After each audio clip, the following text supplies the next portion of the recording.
საქართველოს კასპიის და შავი ზღვის რეგიონის უსაფრთხოების საკითხებზე სიმპოზიუმს მასპინძლობს.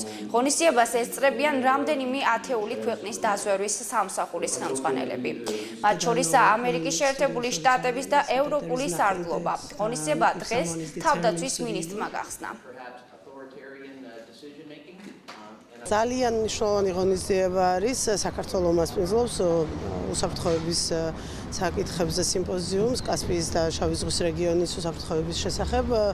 ღონისძიებას ესწრება რამდენიმე ათეული ქვეყნის დაზვერვის სამსახურის ხელმძღვანელები, მათ შორის ამერიკის შეერთებული შტატების, ასევე ევროპული სარდლობის ხელმძღვანელი. ვფიქრობ, ასეთი მაღალი ღონისძიებების მასპინძლობა ჩვენი ქვეყნისთვის ძალიან მნიშვნელოვანია ბევრი მიზეზის გამო, მათ შორის იმიტომაც, რომ ბუნებრივია ეს კიდევ უფრო მეტად ხაზს უსვამს ჩვენს პარტნიორობას და მნიშვნელობას, საქართველოს მნიშვნელობას თელა უსაფრთხოების სისტემაში.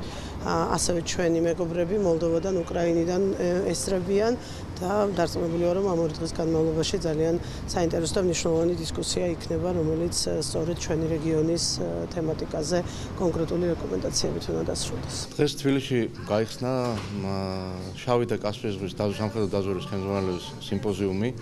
სიმპოზიუმი იგეგმება და მიმდინარეობს ამერიკის ევროპის სარდლობის თაოსნობით.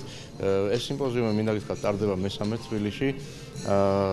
არის ძალიან მნიშვნელოვანი შექმნილი ვითარებიდან, რეგიონში შექმნილი უსაფრთხოების გარემოდან გამომდინარე და პრინციპში ძირითადად სიმპოზიუმზე ძირითადად საუბარი შეეხება ამ უსაფრთხოების გარემოს, უსაფრთხოების სიტუაცია შექმნის რეგიონში, შექმნის სოფლიოში და მე მინდა კიდევ ერთხელ ხაზი გავუსვა დავუშვი, რომ ეს საქართველოს ძალიან მნიშვნელოვანი სიმპოზიუმი დღეს გაიხსნა, გაგრძელდება 2 დღის განმავლობაში.